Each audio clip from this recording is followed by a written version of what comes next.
Bom, então, continuando aí, né? A gente tem então uma pessoa que veio do movimento Novo Pensamento, olha esse texto, o que que a pessoa vai pensar? Ela vai pensar, nossa, esse texto diz exatamente o que eu prego, né? Então, na verdade, a cristianização aqui, no caso do W. Kenyon, se deu nas circunstâncias, né? Sobre que circunstância deve ser falado para algo se cumprir, né? Sobre circunstâncias corretas. Ele olhou aqui e disse, ó, vocês podem pedir qualquer coisa em meu nome. Ó, em meu nome, tá? E eu farei, para que eu glorifique o Pai. Sim, peço qualquer coisa em meu nome e eu farei. Então, o que que ele disse? Ah, se está dizendo em meu nome, então a gente tem que falar em nome de Jesus em todas as orações. Porque aí, se a gente fala isso, isso vai acontecer, certo? É, isso vai acontecer porque Jesus está falando. Se você usar meu nome, essa coisa vai acontecer, certo? Então aí ele cristianizou uma doutrina que era novo pensamento, certo? Então ele tentou achar uma base bíblica para isso, que pode ser certo ou não, a gente vai discutir isso depois. O EWK então comenta o seguinte: quando vemos nossos privilégios e direitos da nova aliança e oramos em nome de Jesus, ó, em nome de Jesus, a oração passa de nossas mãos para as mãos de Jesus. Então ele assume a responsabilidade daquela oração. Quando ele diz à igreja, o que vocês pedirem ao Pai em meu nome, ele está dando um cheque em branco com os recursos do céu e pedindo para que nós o assinemos. Então, basicamente, uma oração é Deus dando um cheque assinado e você vai lá e coloca. É só dizer o nome, em nome de Jesus que você está colocando lá no cheque o que você quer. Né? Essa é a ideia do E.W. Kenyon, baseado nesse texto, certo? Então a gente vê aí, né, uma tentativa de trazer uma base bíblica para uma doutrina que não é necessariamente cristã, né? Certo? Tem algum comentário sobre esse texto? Depois a gente vai destrinchar ele melhor, mas de primeira vista, assim, o que vocês acham? Eu tenho um comentário para fazer sobre esse cara. Fale.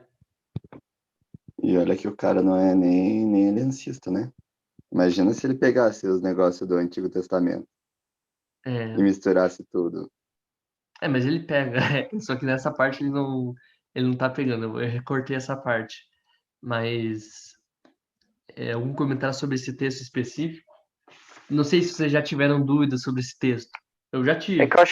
eu acho que tem o contexto, né? Tipo, tem outros textos que comentam parecido e eles falam, tipo, vocês não recebem porque não sabem como pedir. Então tem algo, por assim dizer, algo por trás dele falar. Jesus não fica mimando, né? Só tipo, você Uhum, quer um carro, pode pedir que é teu, mano. uhum. É. Não, esse negócio de, não, cheque em branco com recursos do céu. Acho que ele pegou aquela coisa dizendo, peçam qualquer coisa. Isso que eu também às vezes fiquei com dúvida quando eu já li esse texto, tipo, essa parte do qualquer coisa. Uhum. Ele foi lá e transcreveu, colocou como cheque em branco, né? Recursos do céu. É, É, fico em então, dúvida nessa parte específica. é uma dúvida assim que eu acho que a maioria das pessoas que já leram João tiveram, né? E o W. Kenyon se aproveita disso e pega esse texto para basear a doutrina, né? Então, depois a gente vai conversar um pouco mais sobre esse texto. A gente primeiro aqui está reconstruindo como que é o pensamento da confissão positiva, tá certo? Bom, então a W. Kenyon então usa esse texto. Basicamente, quando você vê alguém falando, o nome de Jesus, usa o nome de Jesus, é influência de W. Kenyon, certo? E até tem outra coisa, né? Que normalmente quando a gente ora, a gente fala em nome de Jesus no final. Eu não sei qual que é a origem disso. Talvez seja W. Kenyon, né? Porque a gente, olhando para a Bíblia, a gente não vê nenhuma vez os apóstolos falando, orando no final, né? Em nome de Jesus, amém. É amém direto, né? Até nas bênçãos apostólicas, no final das cartas, né? Eles nunca falam em nome de Jesus, amém. É amém direto. Né? Então, não sei se isso tem alguma origem no E.W. Kenyon ou se é outra origem, né? Mas em nome de Jesus não é necessariamente uma oração bíblica. Pode ser falado, mas, né? É algo interessante que eu notei.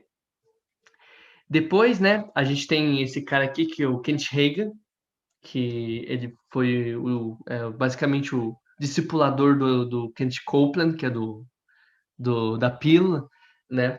E o Kent Hagen diz que a confissão de fé cria a realidade. né? Mas baseado no que ele disse isso? Mais uma vez, vamos para a Bíblia, porque a gente tem mais textos que parecem apontar para uma confissão positiva, como se as palavras tivessem poder. Então o texto é Provérbios 18, 21. Alguém pode ler para a gente aqui?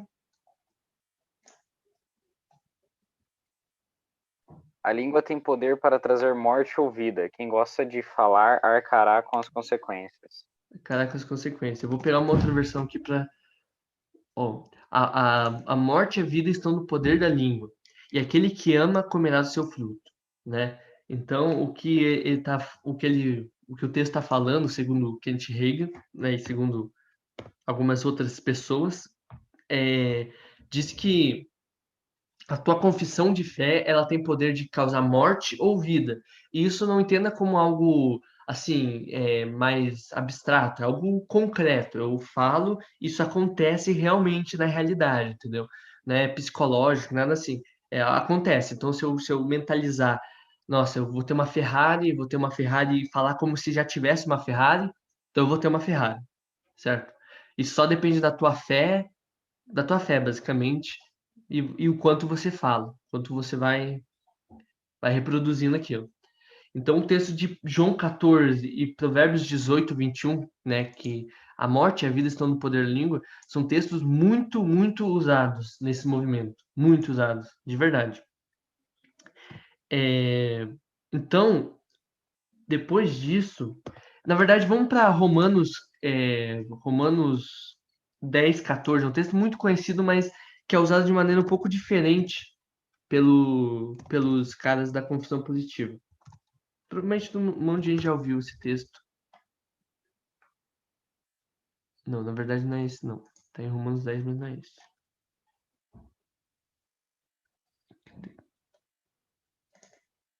Aqui, ó. É Romanos 10, 10. Alguém pode ler pra gente? Não, na verdade é 8, 9, 10. Desculpa. 8, 9, 10. Alguém pode ler pra gente aí? Na verdade diz, a mensagem está bem perto, está em seus lábios e em seu coração. E a mensagem é a mesma que anunciamos a respeito da fé. Se você declarar com a sua boca que Jesus é Senhor e crer em seu coração que Deus o ressuscitou dos mortos, será salvo. Pois é crendo de coração que você é declarado justo, e é declarando com a boca que você é salvo. Então, como será que eles usam esse texto, né? Eles falam, olha só, não é somente a realidade que você crê com as suas palavras. Você também é salvo pelas suas palavras, pela sua declaração positiva. Então, ele usa aqui, se você declarar com a sua boca, né? Então, declarar é algo, uma confissão. Então, se você confessar positivamente com a sua boca, né, você vai ser salvo. Então, eles usam esse texto para dar uma força maior para essa doutrina, né, de que a tua palavra tem poder, que as coisas que você fala acontecem realmente de acordo com as circunstâncias corretas, né? Acho que a maioria de nós a gente já ouviu esse texto, né, em, em, em apelo, esse tipo de coisa. Só que esse tipo de uso, né, por parte do movimento Palavra da Fé é um pouco diferente, né? Talvez até surpreenda alguns, né? Bom, além disso, né, aí aqui a gente parte, né, o que eu tinha dito, que a doutrina da confissão positiva normalmente é uma consequência da doutrina dos pequenos deuses. Porque se você for um pequeno deus, então realmente você tem poder de Deus. Então o que você fala acontece, certo? Então, o que os caras da confissão positiva falam é que você precisa, na hora de você confessar alguma coisa, ter fé. Mas não uma fé normal, é a fé de Deus. Ou seja, eles falam que Deus tem fé em si, certo? E Deus só pôde trazer as coisas à existência, como em Gênesis, porque ele tinha fé, certo? Então, vamos abrir aqui alguns textos. Alguém vai abrindo em Hebreus 11, 3 e outra pessoa em Gênesis 1, 3. Eu vou abrir em Marcos. Eu abro em Hebreus. Uhum. Eu vou em Gênesis. Beleza. É Gênesis 1, 3? Isso, Gênesis 1, 3.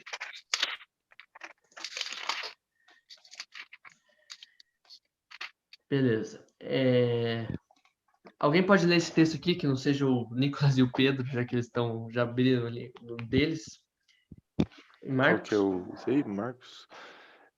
Então Jesus disse aos apóstolos: Tenho fé em Deus. E lhes digo a verdade. Vocês poderão dizer a este monte: Levante-se e atire-se ao mar. E isso acontecerá. É preciso, no entanto, crer que acontecerá e não ter nenhuma dúvida em seu coração. Uhum. Então, a segunda parte, versículo 23, né, fala do monte, mas normalmente eles, por incrível que pareça, as pessoas da palavra da fé, né, eles focam no versículo 22, que diz tenham fé em Deus, né? Eles vão insistir, vão espernear, vão gritar o máximo possível, dizendo que, na verdade, esse tenham fé em Deus, no original grego é tenham fé de Deus, né? Então, Jesus está pedindo para os discípulos terem fé de Deus, o mesmo tipo de fé que Deus tem. Aí você pergunta, que tipo de fé Deus tem, né? Aí a gente vai para Hebreus 11:3 e depois Gênesis 1:3. Pode ler Hebreus. Tá bom. Hebreus 11, 3, 1 a 3? 3 só 3. Beleza. A fé mostra, só o 3. Pela fé entendemos que todo o universo foi formado pela palavra de Deus. Assim o que se vê originou-se daquilo que não se vê. Então todas as coisas se originaram pela palavra de Deus, né? E pela fé entendemos. Então, eles veem outro versículo que prova que, na verdade, Deus tem fé. Deus criou as coisas pela fé, né? E por isso que ele disse se tornou realidade, como em Gênesis 3. Pode ler pra gente, Nicolas.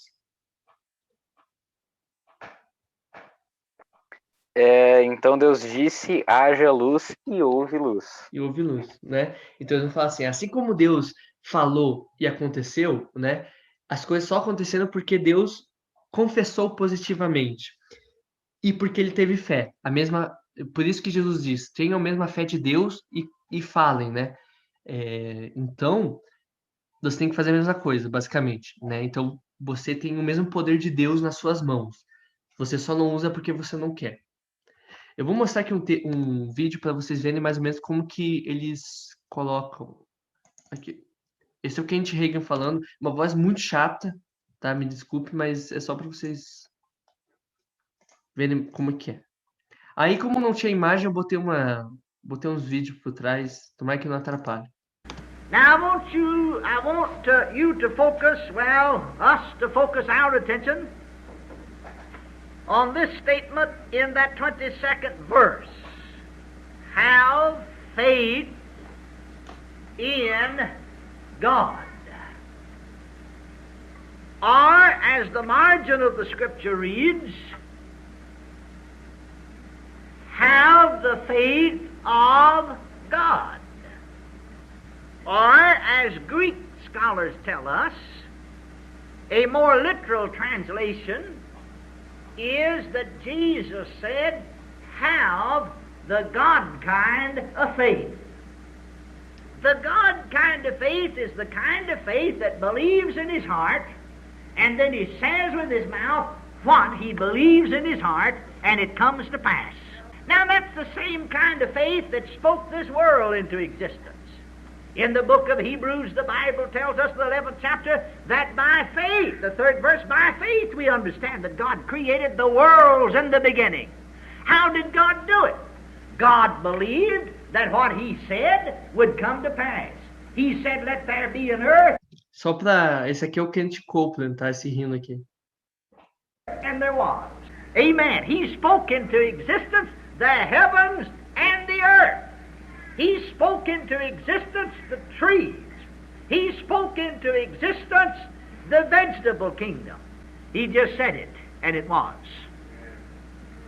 That's the God kind of faith. And now then he said to the disciples, you have the God kind of faith. Bom. Então, basicamente é isso. Vocês ouviram que saiu? Eu vi. Beleza. Seria uma parada tipo...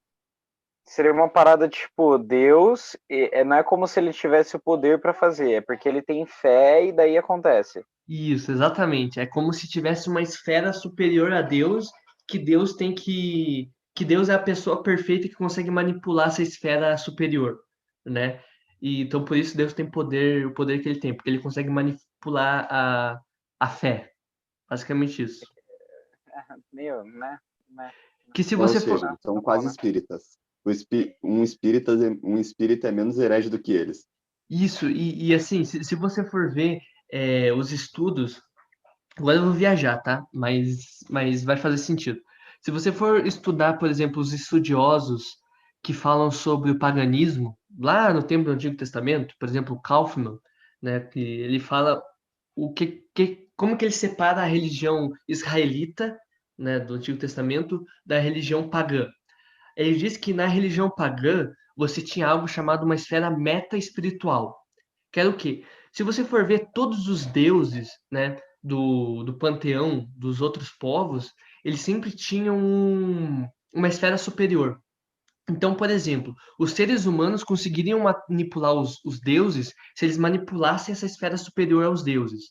Os deuses, para eles terem realmente poder, eles tinham que utilizar essa esfera superior. Ou seja, você tinha os deuses, que eram poderosos, mas você tinha uma esfera superior que não era pessoal, ou seja, não tinha sentimentos nem nada assim, mas era uma esfera de poder, basicamente, né?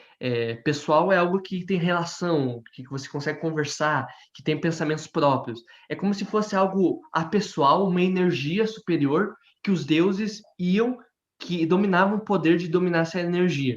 Mas de vez em quando as pessoas na Terra conseguiriam manipular isso também. E quando eles manipulavam essa esfera meta espiritual, eles também controlavam os deuses, né? Isso é basicamente a mesma coisa que eles estão pregando, né? Você tem uma esfera meta espiritual que é chamada fé. Fé não é algo pessoal, né? Não tem sentimentos próprios, pensamentos próprios. É uma força e você pode manipular essa força, assim como Deus pode, né? Então, é uma volta ao paganismo quase, né? Se a teoria do Kaufmann está certa. E até por isso, agora uma curiosidade, por causa dessa diferença, né? Porque na religião israelita você tinha Deus como o superior e você não tinha uma esfera meta espiritual, Kaufmann dizia que a religião israelita no Antigo Oriente, na verdade, foi uma revolução. Porque antigamente cria-se que o monoteísmo é uma evolução do politeísmo. Ou seja, o politeísmo foi evoluindo até chegar no monoteísmo. Kaufmann disse que não. Por causa dessa grande diferença, foi uma revolução. Foi simplesmente uma revolução que aconteceu. Não foi uma evolução gradual, né? Então, só viajando um pouco. Mas é isso. Então, a gente tem uma volta ao paganismo, basicamente, né? A fé do tipo de Deus. Não sei se ficou claro o que eu disse.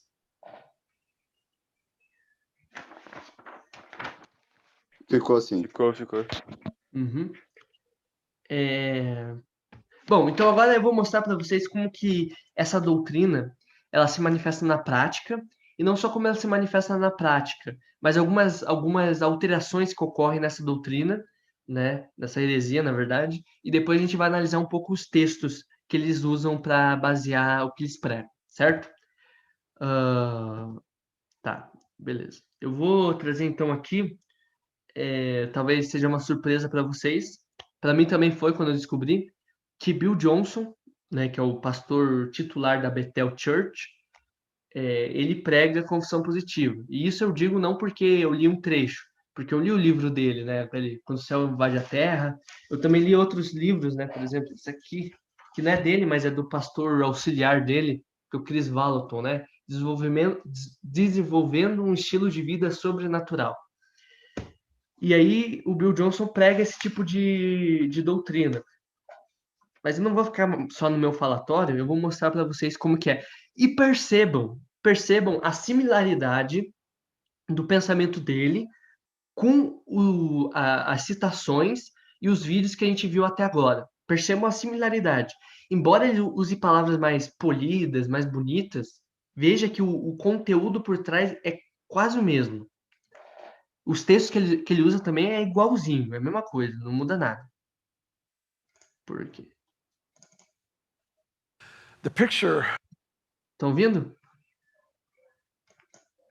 Tá. picture that works for me, it's almost like my proclamations are seeding the cloud of the rain that's actually going to fall upon my own life.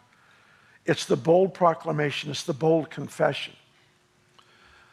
I am sorry that through the years, the subject of confession of faith has been twisted occasionally to be a self-serving tool to get God to do what we want. I get that, I know that, but it doesn't cancel out the effect of the absolute truth of the gospel. The Bible teaches in Romans 10 that confession is made, the confession of our faith is made unto salvation. In other words, we make this confession of our faith, and it's what seals the deal. It's what completes that which is in the heart. What is in the heart has to be proclaimed. It has to be declared. It must be confessed. Life and death is in the power of the tongue. I think maybe one of the ways to look at it is that God made us in his image, and he spoke the worlds into being.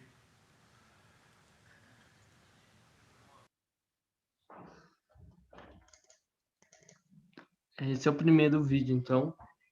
Veja que os textos que ele usa, Provérbios 18, 21, Igualzinho. é igualzinho.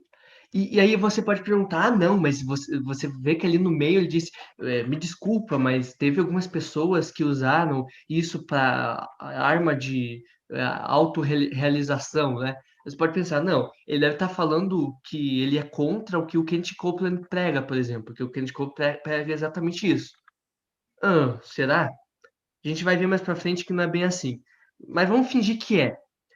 Aqui é interessante notar que ele iguala a confissão positiva com parte do evangelho. Ele fala aqui. Faith, aqui, a self-serving tool to get what we want. I get that, I know that, but it doesn't cancel out the effect of the absolute truth. Então ele fala que isso é parte do evangelho, né? Bom, então veja que os textos que ele usa aqui no final, Gênesis 1:3, né? Que Deus falou as coisas e elas vieram à existência. Ele usa Romanos 10, ele usa Provérbios 18, 21. Então veja que é igual, basicamente, só muda algumas palavras mais bonitas, né? Ele muda a confissão, às vezes, para proclamação, né? A gente vai ver que às vezes muda para decreto de fé, mas na verdade a mesma coisa por trás.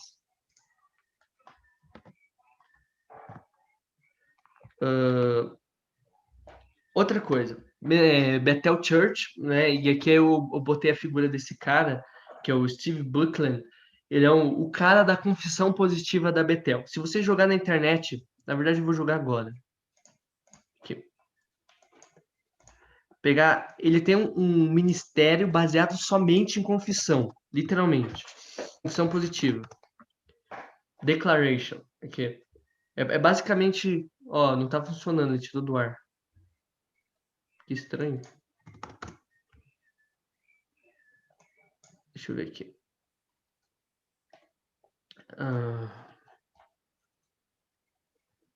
Ter tirado o print. Aqui, declarations. Aqui. Aqui ele tem Steve Daily Declarations, né?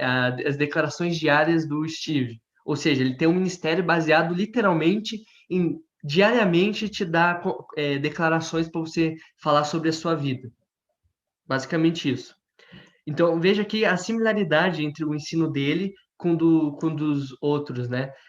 Provérbios 18, 21 ensina que a vida e o poder da vida está na língua. Através de declarações, Deus nos dá o poder, a ferramenta prática a renovar nossas línguas e direcionar o curso das nossas vidas de acordo com nossas palavras. Declarações têm o poder de aumentar o nosso nível de fé e aumentar nossa experiência com Jesus. A fé vem pelo ouvir, né? Romanos 10, 17.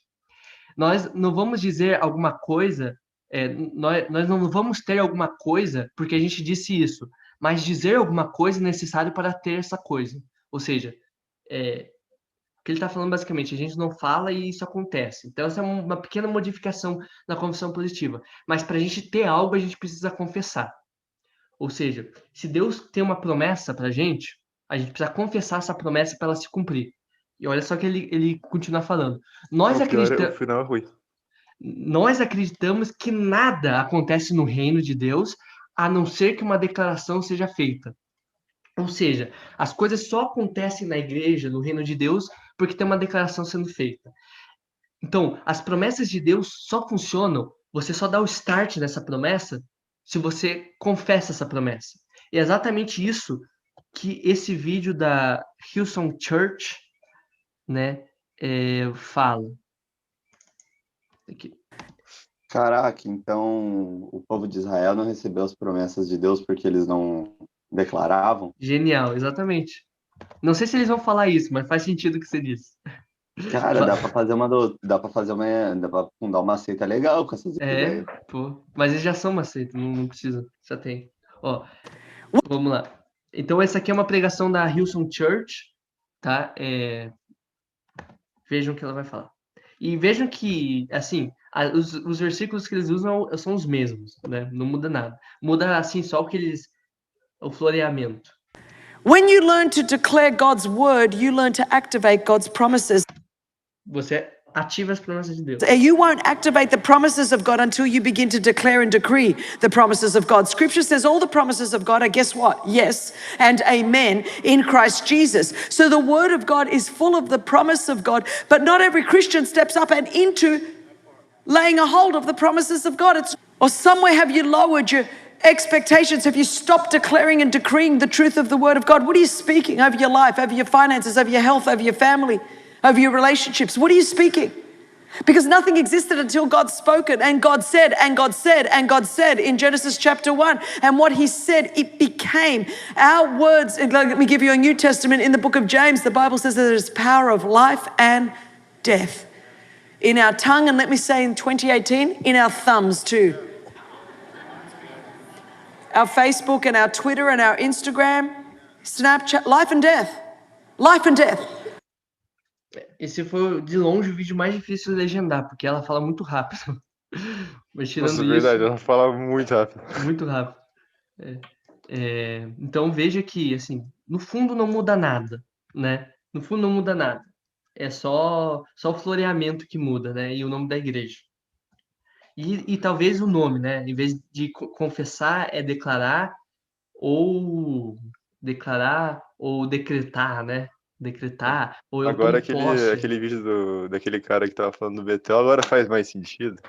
Uhum. Então veja que é isso que eles pregam, né?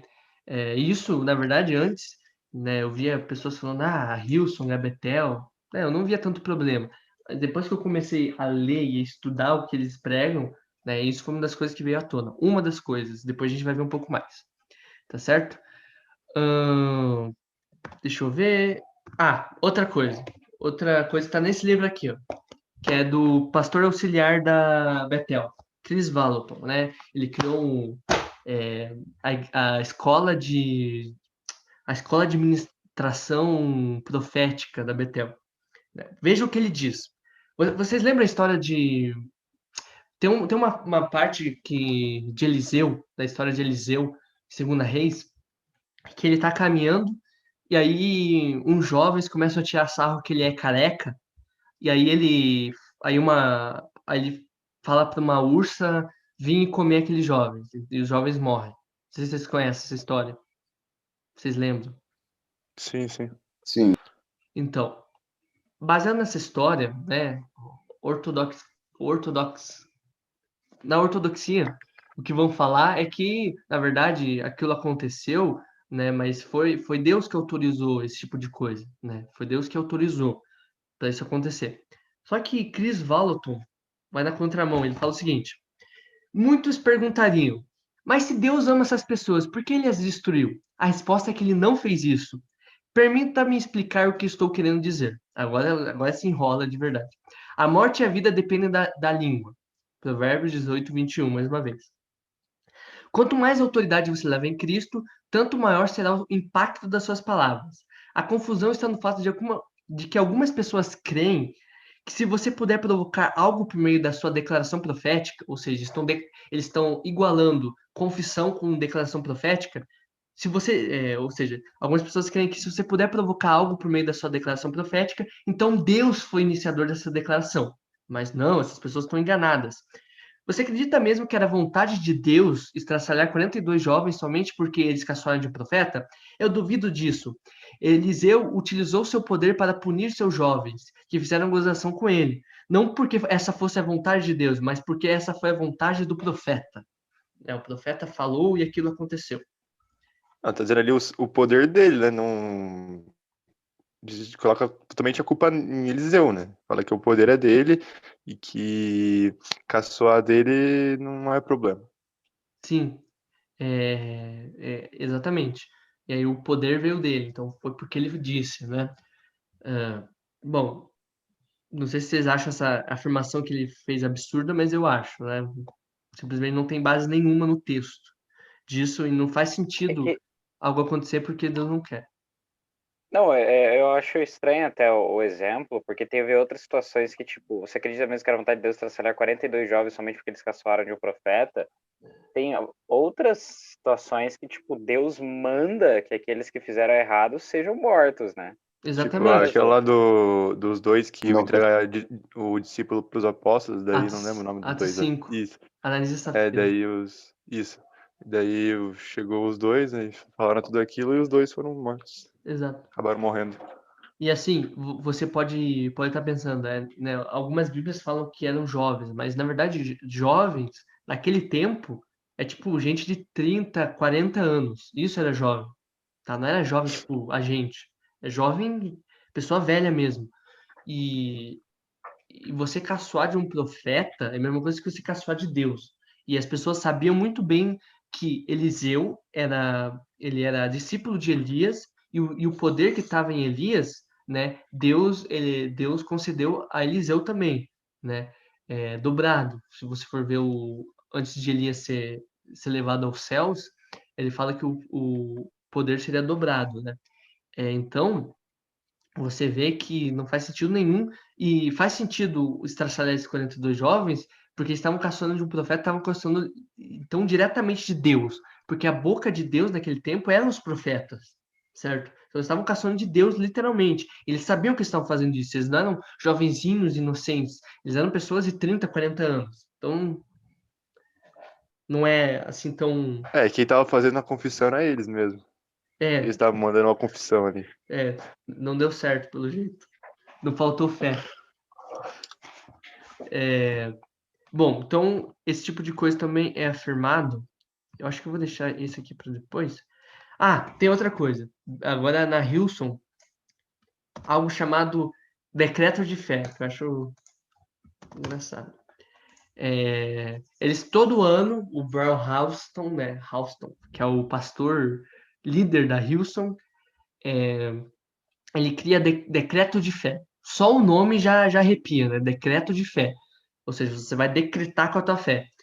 E ele faz todo ano esses decretos, né? Então não sou eu que estou criando, ó, pode ver, é o